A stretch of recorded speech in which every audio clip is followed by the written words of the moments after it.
नमस्कार दोस्तों, आप सभी का स्टडी फॉर यूपीएससी पीसीएस में स्वागत है। जो अच्छा कंटेंट का वादा करता हूं मैं, वो अच्छा से अच्छा कंटेंट, सबसे बेस्ट जो उपलब्ध होगा वो हम उपलब्ध करवाते हैं आपको।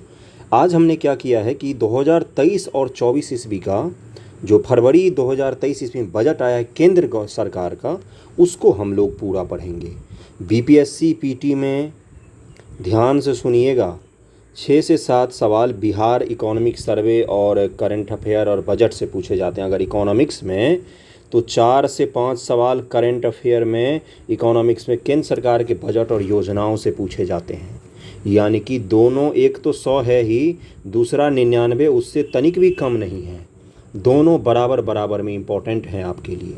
लंबा थोड़ा सा वीडियो होगा क्योंकि एक बार में ही पूरा कंप्लीट करूंगा मैं, जिससे आप एग्जामिनेशन हॉल में जब जाने लग जाएंगे, और अभी से आपके एग्ज़ाम है तब तक आप 2-3 बार अगर इस वीडियो को देख लेंगे तो एक भी आंकड़े आपके गलत नहीं होंगे, और यहाँ से सवाल आएगा ही आएगा आपके एग्जामिनेशन में। इसके बाद हम लोग केंद्र सरकार इकोनॉमिक सर्वे का भी इम्पोर्टेंट जो भी आंकड़े होंगे उसको भी हम लोग कर लेंगे। 2 से 3 वीडियो में उसको डिवाइड करके करेंगे, लेकिन अच्छा कंटेंट ज़रूर मिलना चाहिए आपको। ओके, वीडियो को आप शेयर कर दीजिएगा जहां भी संभव हो सके। तो चलिए शुरू करते हैं। शुरू से अंत तक वीडियो को देखिएगा, एक एक चीज़, एक एक आंकड़े इंपॉर्टेंट हैं। 2 से 3 बार अगर आप एग्ज़ाम में जाने से पहले इसको देख लेंगे, सेव करके रख लीजिएगा कहीं पर, तो आपको बहुत ही ज़्यादा मदद करेगा। चैनल पर तो रहेगा ही, ढूंढने में कभी दिक्कत ना होगा, क्योंकि हम लोग क्या करेंगे ना, बीपीएससी करंट अफेयर नाम से प्लेलिस्ट में मैं इसको डाल दूंगा, उसमें आपको मिल जाएगा। क्या है सबसे पहला कि केंद्रीय बजट 2023-24 को वित्त मंत्री निर्मला सीतारमण ने 1 फरवरी 2023 को संसद में पेश किया। यह अमृतकाल में पहला बजट है। अमृतकाल चल रहा है, अब तो पता ही होगा आप लोगों को कब से चल रहा है, तो 2023-24 से 2047 ईस्वी तक अमृतकाल चल रहा है। बिल्कुल सब कुछ अमृत ही होगा। आप लोग युवा नहीं हैं, आप लोग अमृत पीढ़ी हैं। चलिए आगे बढ़ते हैं। अमृतकाल के विजन सशक्त और समावेशी अर्थव्यवस्था को हासिल करने के लिए आर्थिक एजेंडे में 3 चीज़ों पर ध्यान केंद्रित किया गया है। इन तीनों चीज़ों को ध्यान में रखना है। आपको ऑब्जेक्टिव में दे देगा कि कौन कौन सी चीज़ों पर ध्यान केंद्रित किया गया है। पहला, नागरिकों विशेषकर युवा वर्ग को अपनी आकांक्षाओं की पूर्ति करने के लिए पर्याप्त अवसर। सबसे पहला क्या है, युवाओं को अवसर, आपको अवसर मिलना होगा। दूसरा, विकास और रोजगार सृजन। दूसरा, रोजगार, अवसर और रोजगार। तीसरा क्या है, बृहद आर्थिक स्थिरता को सुदृढ़ करना, कि भाई आर्थिक स्थिति भी अच्छी रहे, मतलब आर्थिक सुदृढ़ करना। तीसरा क्या है, वही है। ये तीनों को ध्यान में रखेंगे। अमृतकाल @भारत 100 तक की हमारी यात्रा के दौरान निम्नलिखित 4 मौके रूपांतरणकारी हो सकते हैं। अब कौन कौन से ऐसी चीज़ें हैं जो अमृतकाल, कब है अमृतकाल, 2047। हमने लॉन्ग टर्म प्लानिंग की है। चलिए अब सब कुछ छोड़ छाड़ के इधर ध्यान दीजिएगा ध्यान से। पहला क्या है, हमने कौन कौन सी चीज़ों को रखा, महिला का आर्थिक सशक्तिकरण। वर्ल्ड बैंक और इकोनॉमिक फोरम का रिपोर्ट है कि अगर भारत में जितनी कार्यबल पुरुषों की है, अगर उतनी ही महिलाओं की कार्यबल को भी शामिल कर दिया जाए, तो भारत का जीडीपी अभी जो है उसके तुलना में 25% और भी बड़ा हो जाएगा। आप इसका अंदाज़ा लगा सकते हैं। यानी कि भारत की आबादी भले ही 140 करोड़ है, लेकिन इसकी आधी आबादी को तो हम काम ही नहीं करने देते हैं ढंग से। आधी आबादी, बहुत कम महिलाएं पार्टिसिपेट करती हैं। तो इसकी भी बात की है। केंद्र सरकार ने रखा है कि हमें 100 साल जब भारत का हो जाएगा आज़ादी का, तब तक महिलाओं को आर्थिक सशक्तिकरण करना है। दीनदयाल अंत्योदय योजना, राष्ट्रीय ग्रामीण आजीविका मिशन के तहत 81 लाख स्वयं सहायता समूहों को बड़े उत्पादन उद्यमों में परिवर्तित करना है। SHG जो हैं, सेल्फ हेल्प ग्रुप्स जो होते हैं, छोटे छोटे महिलाओं वाले, उनको क्या करना है, हमें बड़े उद्यमों में उसको परिवर्तित करना है। PM विश्वकर्मा कौशल सम्मान, पारंपरिक कारीगर और शिल्पकारों को वित्तीय सहायता, कौशल प्रशिक्षण, जानकारी देना है इसके माध्यम से। अगला कौन सा है, अगला कौन सा क्षेत्र पर ध्यान देना है, वो है पर्यटन के क्षेत्र पर। पर्यटन के अपार संभावनाओं का उपयोग करना है। उसका चौथा कौन सा है, हरित विकास, जो कि विविध क्षेत्रों में ऊर्जा के कुशल उपयोग और हरित रोजगार सुनिश्चित करेगा। कुशल उपयोग करना है ऊर्जा का। डीजल पेट्रोल से हटकर हमें किस तरफ जाना है, ग्रीन एनर्जी की तरफ जाना है। सबसे उसके बाद से क्या रखा गया है, केंद्रीय बजट 2023-24 के अनुसार चालू वित्त वर्ष में भारत की आर्थिक विकास दर 7% रहने का अनुमान है। सबसे पहला MCQ आप क्या बनाएंगे, ऊपर मैंने बताया 3 क्षेत्र चुने गए हैं उसको। दूसरा MCQ क्या होगा कि केंद्रीय बजट के अनुसार भारत की विकास दर कितनी अनुमानित है, तो 7% अनुमानित है। इसको लिख कर रख कर चिपका लीजिए दीवार पर सामने, ये पूछा जा सकता है। अब यहाँ से आंकड़े शुरू हो रहे हैं। आंकड़ों का सारा खेल है, आंकड़े से ही सवाल पूछे जाते हैं। इसको धड़ल्ले से आंसर राइटिंग में भी उपयोग कर सकते हैं। कुल प्राप्ति, देखिए बजट दरअसल में होता क्या है। जैसे आप भी कहीं पर रह रहे होंगे, आपके पिताजी पैसे भेजते होंगे या आप कमाते होंगे। मान लीजिए 100 रुपये आपको उन्होंने भेजा, ये क्या है, आपकी प्राप्ति है। आपने उसमें से क्या किया, 95 रुपये खर्च कर दिए। 5 रुपये आपने सेविंग कर ली। अगले महीने में 100 रुपया आएगा, लेकिन आपके पास कितना हो जाएगा, 105 रुपया हो जाएगा। फिर से आपने 95 रुपये खर्च कर लिया, 5 रुपया बचा लिया, 10 रुपये आपकी सेविंग हो गई। यही तो बजट होता है। बजट का मतलब क्या होता है कि कितना आया, कितना खर्च किया, इसी को बजट कहा जाता है। अब उस 95 रुपये में आपने क्या किया, मान लीजिए उसमें से सबसे ज़्यादा खाने पीने पर खर्च होता है, 50 रुपये खाने पीने पर खर्च कर दिया। और 10 रुपये आपने क्या किया कि रहने पर खर्च कर दिया। 20 रुपये और किसी काम पर खर्च कर दिया। बाकी के रुपये किसी और काम पर खर्च कर दिया। तो ये क्या है, ये सब अलग अलग खर्च के मुद्दे होते हैं। यही सब पूरे देश का 140 करोड़ लोगों के देश का जब बनेगा तो थोड़ा विशाल तो होगा ही। ये इसी को क्या कहा जाता है, बजट कहा जाता है। 45.03 लाख करोड़ रुपए का बजट है अपना। 45,03,097 इतना करोड़ रुपए का अपना बजट है। ये आप ध्यान में रखेंगे, पहला MCQ यहीं से बन सकता है। कुल प्राप्तियां होने का अनुमान 45,03,097 करोड़ रुपए, जिसमें से राजस्व यानी कि टैक्स से हम कितना कमाएंगे, टैक्स से कमाएंगे 26,32,281 करोड़। और कैपिटल रेसिप्ट से हम कितना कमाएंगे, 18,70,816 करोड़। टैक्स में क्या शामिल होते हैं, टैक्स में शामिल होता है डायरेक्ट टैक्स, जो आप लोग इनकम टैक्स भरते हैं, आप भरते हैं, आपके पिताजी भरते हैं। और GST, जो आप कुछ भी खरीदने पर जाते हो GST लग जाता है, वो क्या है, इनडायरेक्ट टैक्स। इन सब को जब मिला देंगे तो राजस्व प्राप्ति में आ जाता है। पूंजीगत प्राप्ति में क्या होगा, भारत सरकार की अलग अलग कंपनियां हैं, वहाँ से जो सरकार प्राप्त करती है, आपको जो ऋण देती है, ऋण में से जो वसूली करती है, उनसे जो प्राप्त करती है। भारत सरकार जितने भी कमा के चीज़ें लाती है वो सब क्या है, वो सब पूंजीगत प्राप्तियों में आते हैं।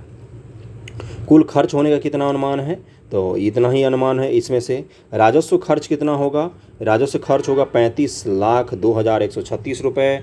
और पूंजीगत खर्च कितना होगा, 10,09,61 करोड़ रुपए। इसको ध्यान में रखेंगे आप लोग इन दोनों को। विभिन्न घाटा, राजकोषीय घाटा कितना का हो जाएगा 2023-24 में, यहाँ से सवाल पूछा जा सकता है।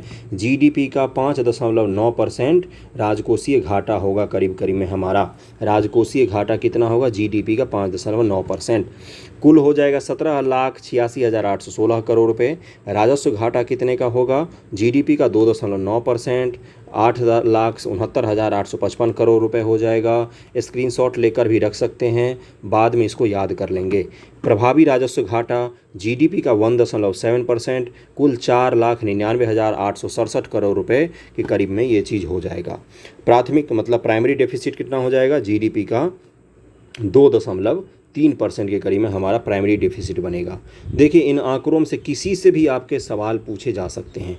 अभी आपको लग रहा होगा कि इतने आंकड़े कैसे याद करेंगे, यकीन मानिए 2 से 3 बार अगर आप देखेंगे तो आप एलिमिनेट करना सीख जाएंगे और आंकड़ों को आप एलिमिनेट आसानी से कर लेंगे।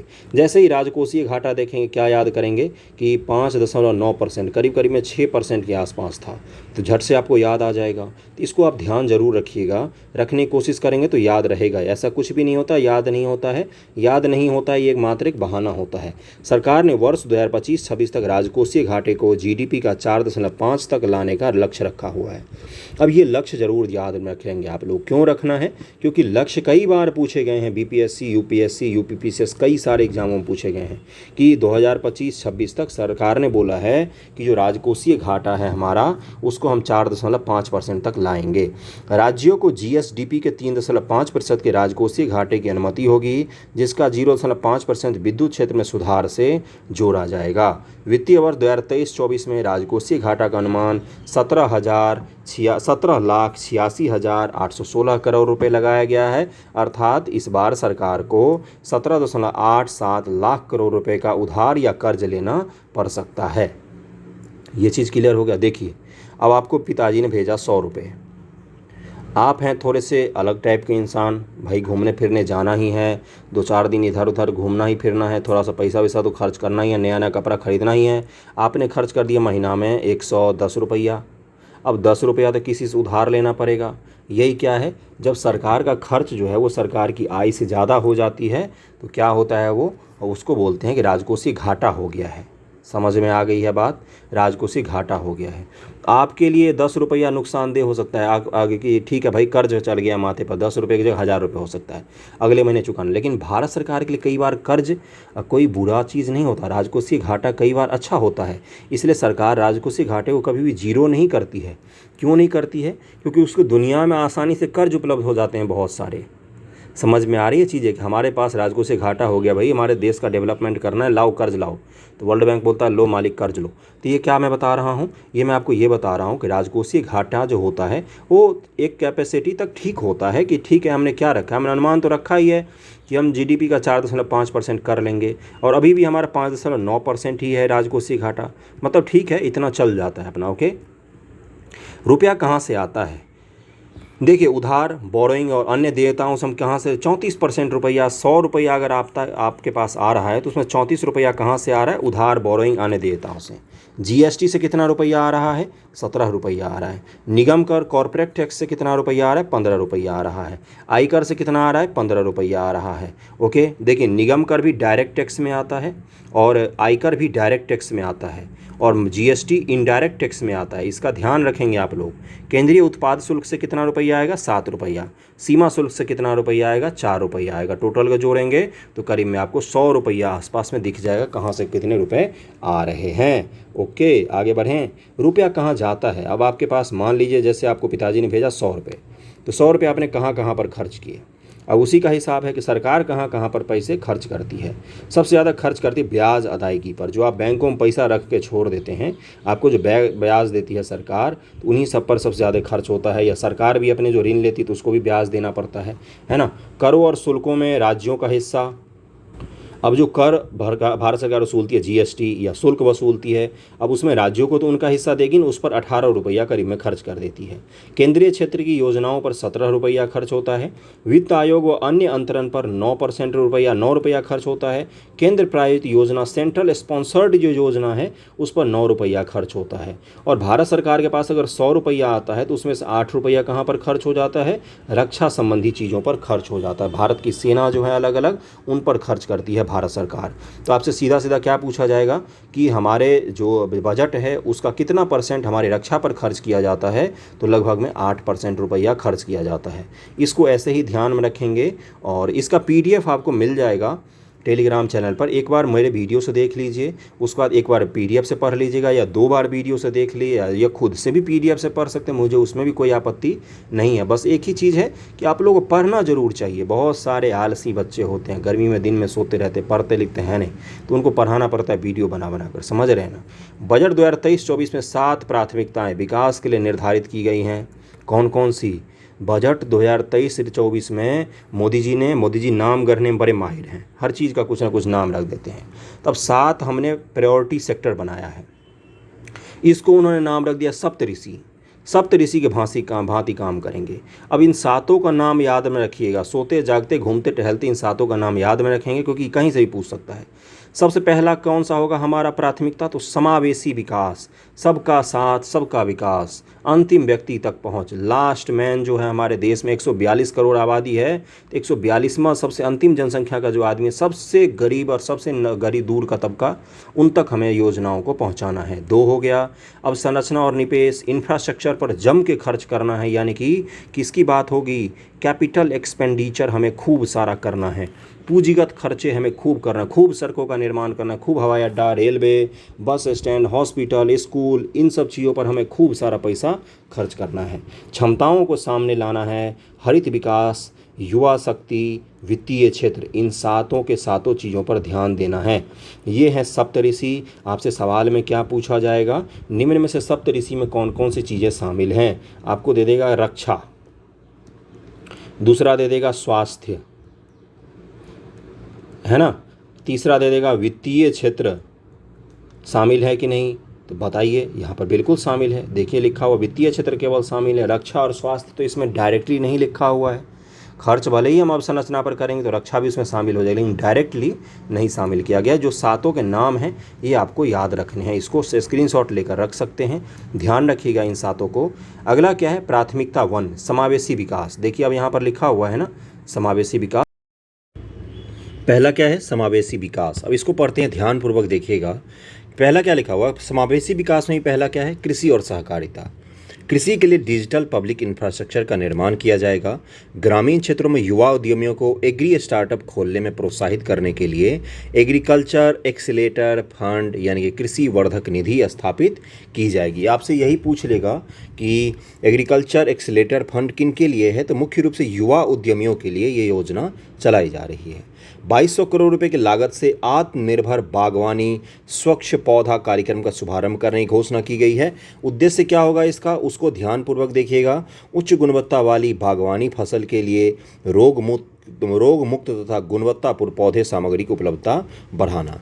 केंद्रीय वित्त मंत्री निर्मला सीतारमण ने मोटे अनाज को लोकप्रिय बनाने के लिए श्री अन्न नामक नाम से बजट भाषण में लिया है। मोटे अनाज को क्या नाम दिया गया है, मोदी सरकार में नाम बहुत सारे दिया जाता है, क्या नाम दिया गया है, श्री अन्न नाम दिया गया है, इसको श्री अन्न नाम दिया गया है।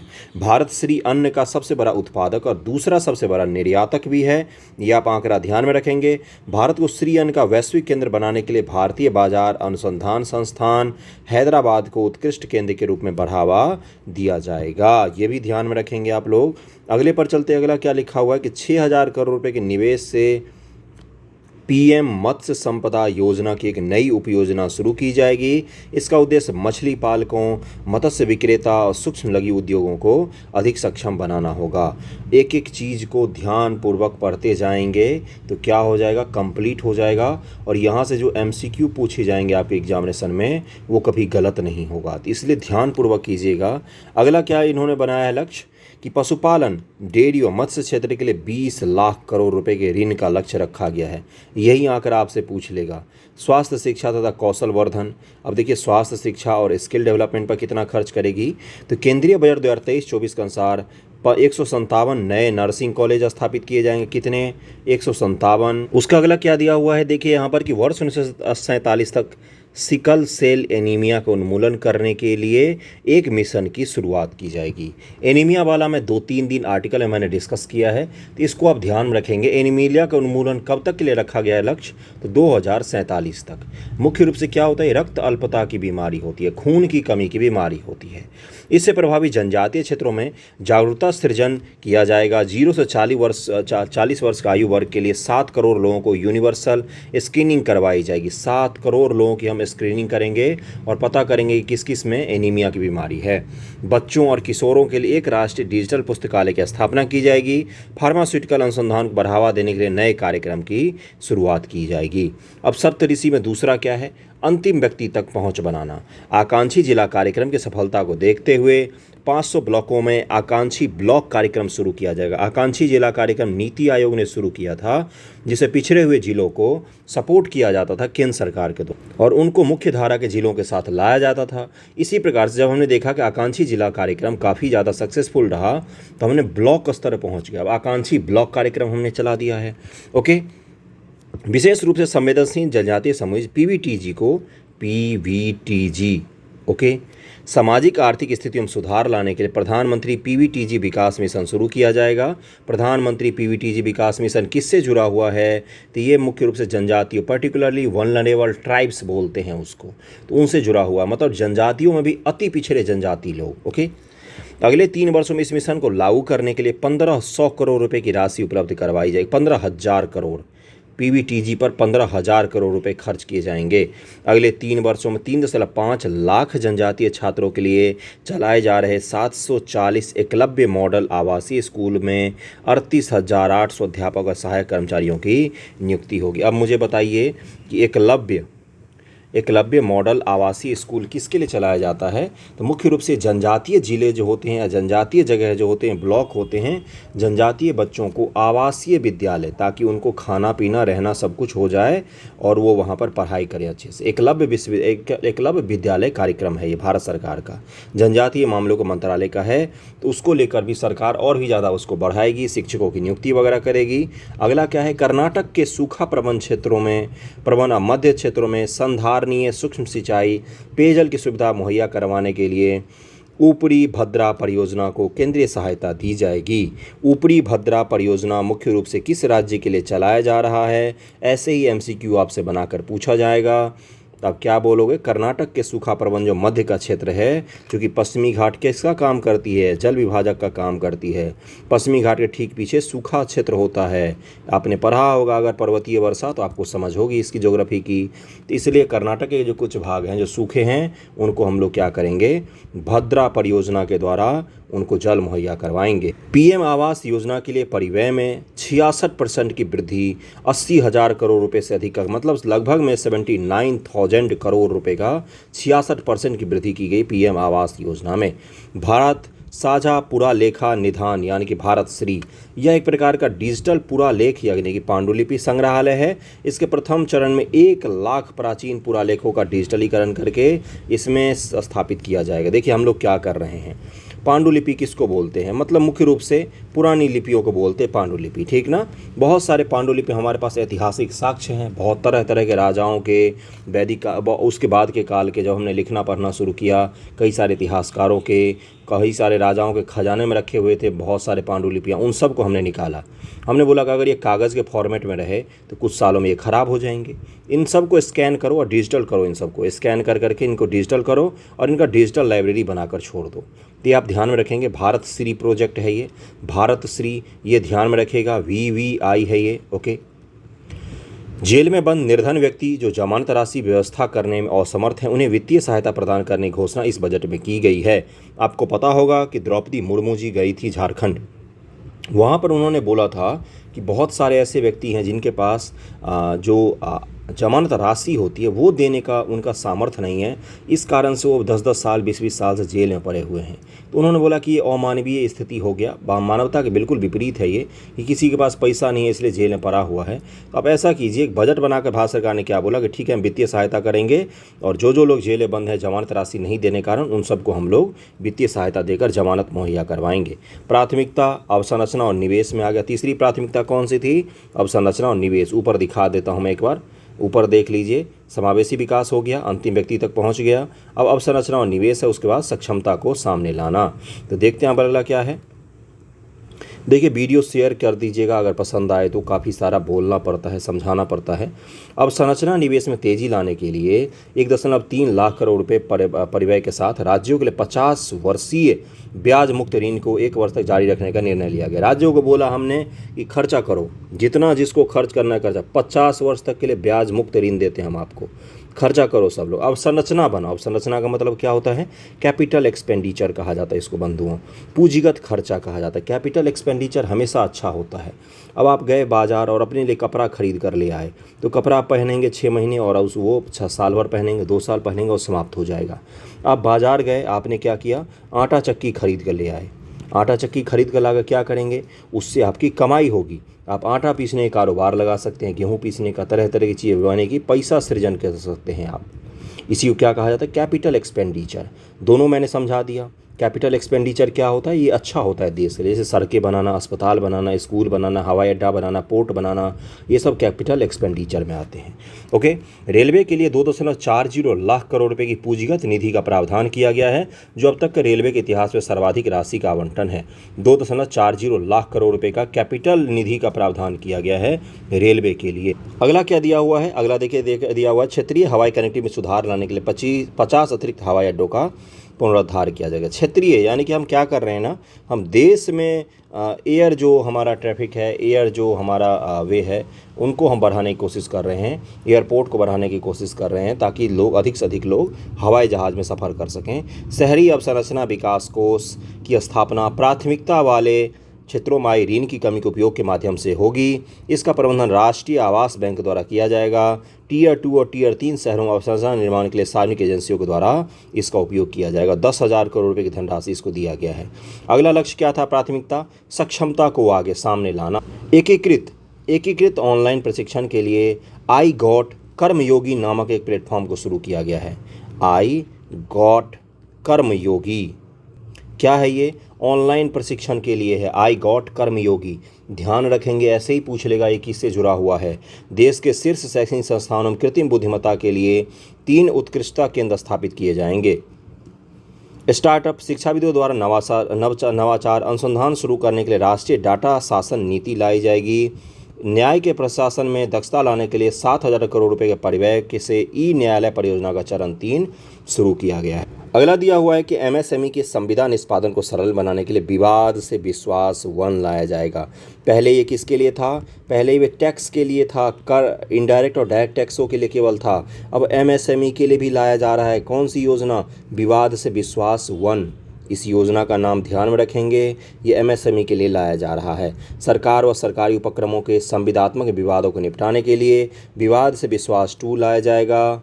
एमएसएमई बड़े व्यवसाय और चैरिटेबल ट्रस्ट के प्रयोग के लिए एक निकाय डिजिटल लॉकर स्थापित की जाएगी, डिजी लॉकर। पहचान और पते के अपडेट के लिए वन स्टॉप समाधान की व्यवस्था की जाएगी पहचान पते के लिए, जिसमें डिजी लॉकर और आधार को मूलभूत पहचान के रूप में प्रयोग किया जाएगा। 5G सेवाओं पर आधारित एप्लीकेशन के विकास करने के लिए 100 लैब्स स्थापित किए जाएंगे। 5G जब सबसे सेवा आ जाएगा तो उससे जुड़े हुए सारे एप्लीकेशन भी आने चाहिए, ऐप। तो उसके विकास के लिए क्या होगा? 100 लैब के करीब में भारत सरकार स्थापित करेगी। 100 लैब को स्थापित किया जाएगा।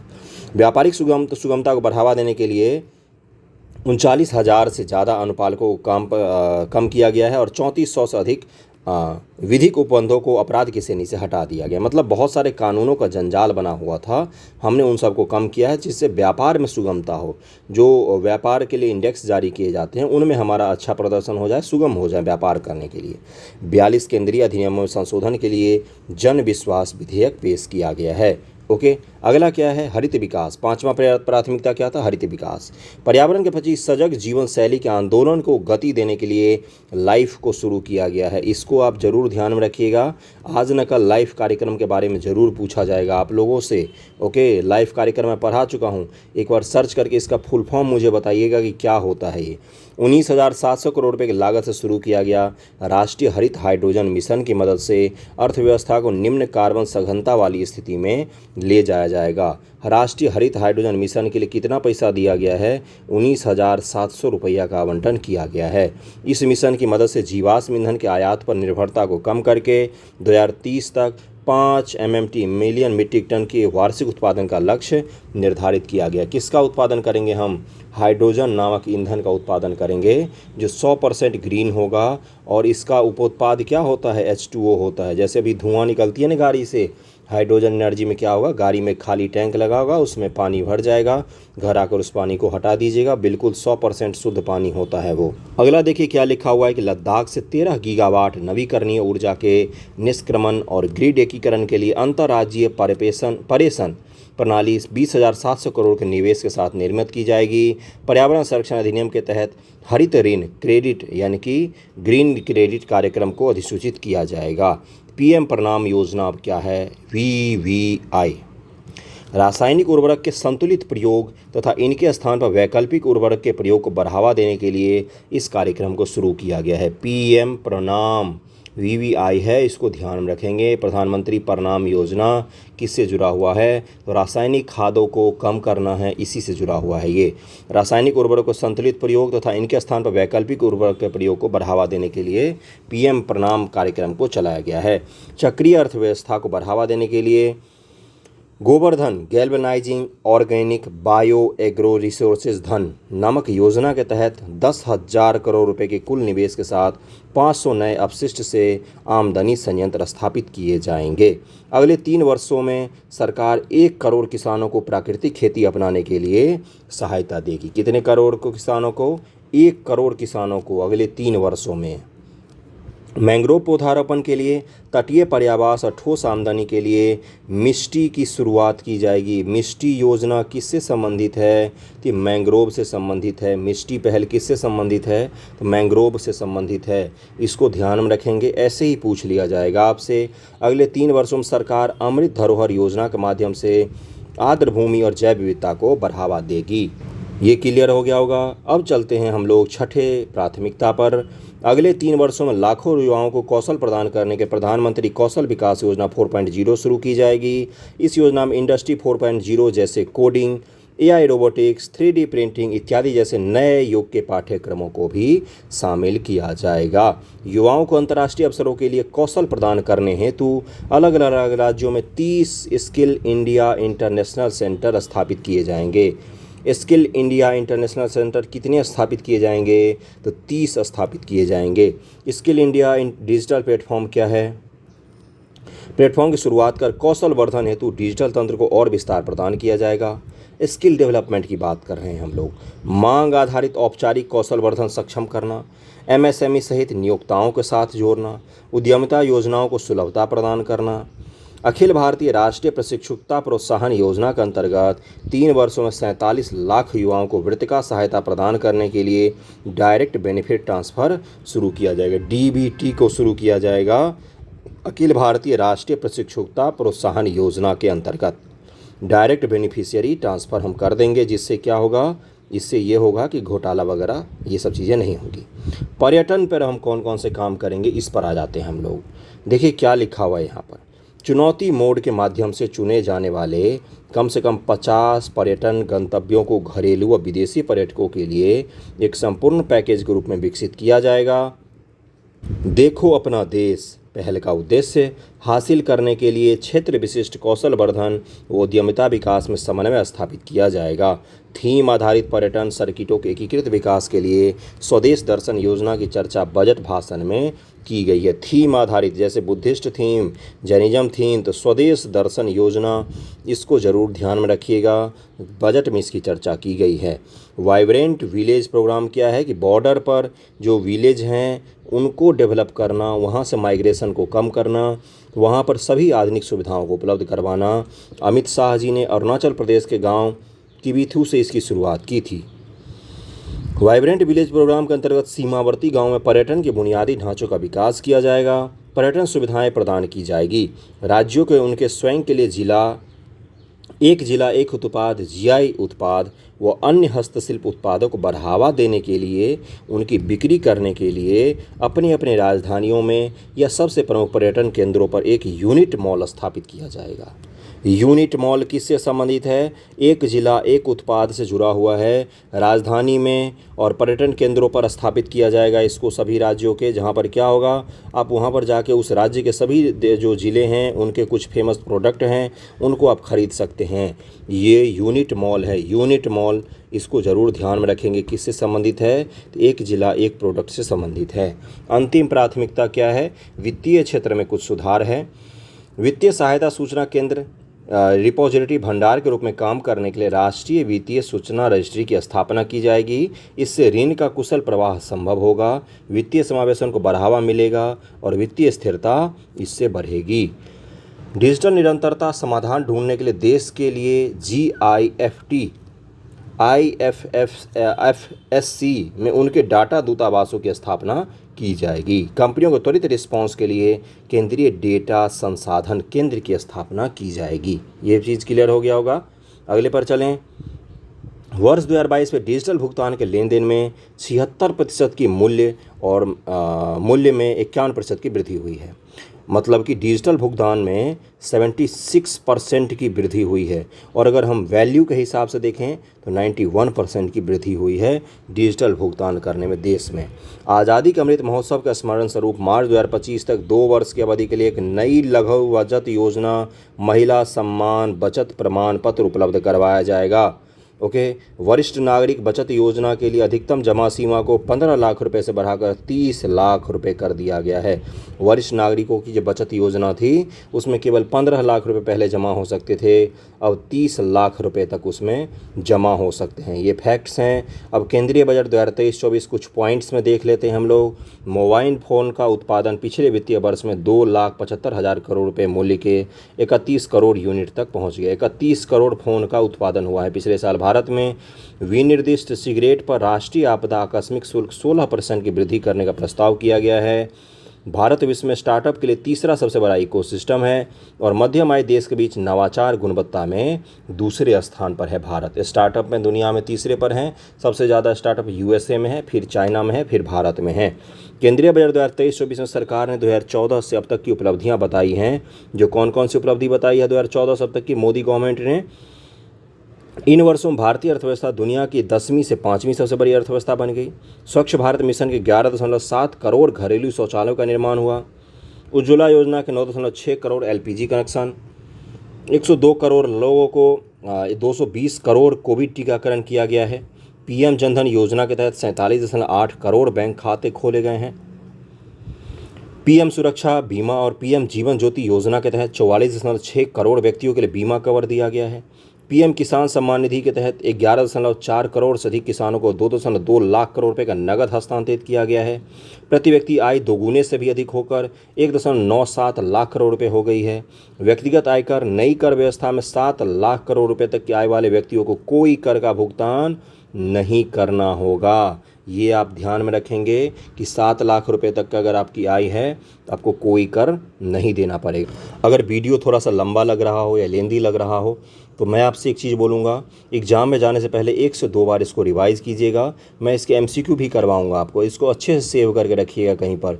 1 से 2 बार ज़रूर देखिएगा इसको, तो आपका पूरा याद हो जाएगा और यहाँ से सवाल ज़रूर पूछे जाएंगे। हो सकता है मैं जो एमसीक्यू बनाऊँ उससे बाहर से पूछ ले, या कोचिंग वाले जो एमसीक्यू बनाते उससे बाहर से पूछ ले। इसलिए एक एक फैक्ट को खुद से रिवाइज़ करने की कोशिश कीजिएगा। ओके, देखिए क्या लिखा हुआ है यहाँ पर कि 6 आयकर स्लैब वाली व्यक्तिगत आयकर व्यवस्था में स्लैबों की संख्या घटाकर 5 कर दिया गया है। कर छूट की सीमा बढ़ाकर 3 लाख रुपए तक कर दिया गया है। वार्षिक आय 0 से 3 लाख पर 0%, 3 से 6 लाख पर 5%, 6 से 9 लाख पर 10%, 9 से 12 लाख पर 15%, 12 से 15 पर 20 और 15 लाख से ऊपर अगर आपकी आय है तो 30% आपको कर देना पड़ेगा। प्रत्येक वेतन भोगियों को 50,000 तक मानक कटौती अनुमान्य, पेंशन भोगियों के लिए 15,000 तक ही उपलब्ध की गई है। नई कर व्यवस्था में उच्चतम अधिभार कर को 37% से घटाकर 25% कर दिया गया है, जिसके परिणाम स्वरूप अधिकतम कर दर घटाकर 39% हो जाएगी। अब देखिए ये जो है ना आपका ये छोटा सा ये जो आंकड़ा है यहाँ पर दिया हुआ, यहीं से आपके सबसे अधिक सवाल पूछे जाएंगे। इसका PDF तो ऑलरेडी अपलोड है अपने टेलीग्राम चैनल पर। टेलीग्राम चैनल का लिंक दिया हुआ रहता है डिस्क्रिप्शन में, वहाँ पर ज्वाइन कर सकते हैं आप। प्रधानमंत्री आवास योजना 79,590 करोड़, जल जीवन मिशन के लिए 70,000 करोड़, मनरेगा के लिए 60,000 करोड़, प्रधानमंत्री किसान संपदा निधि के लिए 60,000 करोड़। बजट 2023-24 के तहत प्रमुख मदों पर व्यय कौन कौन सा है? परिवहन पर 5,17,000 करोड़ के करीब में है। रक्षा पर 4,32,000, ग्रामीण विकास पर 2,38,000, शिक्षा पर 1,12,000 के करीब में ये 1,12,899 करोड़ रुपए करीब में खर्च किए गए हैं। सब करोड़ में यहाँ करें। कम से कम एजुकेशन और ग्रामीण विकास का जरूर ध्यान में रखिएगा। रक्षा वगैरह तो सामान्य तौर पर नहीं पूछता है। बजट 2023-24 के तहत विभिन्न मंत्रालयों पर खर्च, कौन कौन से मंत्रालय पर सबसे अधिक खर्च है? मंत्रालय के हिसाब से देखें तो रक्षा मंत्रालय पर सबसे अधिक है, फिर सड़क परिवहन, फिर रेल मंत्रालय है, उसके बाद उपभोक्ता मामलों खाद्य सार्वजनिक वितरण मंत्रालय है और गृह मंत्रालय पर 1.96 लाख करोड़ रुपए का खर्चा आता है। तो बजट का मैंने एक एक चीज़ आप लोगों को कवर करवाया है, लाइन बाय लाइन मैंने केंद्रीय बजट 2023-24 करवा दिया है। बिहार बजट भी एक दिन ऐसे ही कर लेंगे। इकोनॉमिक सर्वे का भी इंपॉर्टेंट मैं करवा दूंगा। संभव हो तो वीडियो को शेयर कर दीजिएगा जहाँ भी संभव हो, है ना। एहसान करना चाहिए कभी कभी। Okay, thank you so much आप सभी का।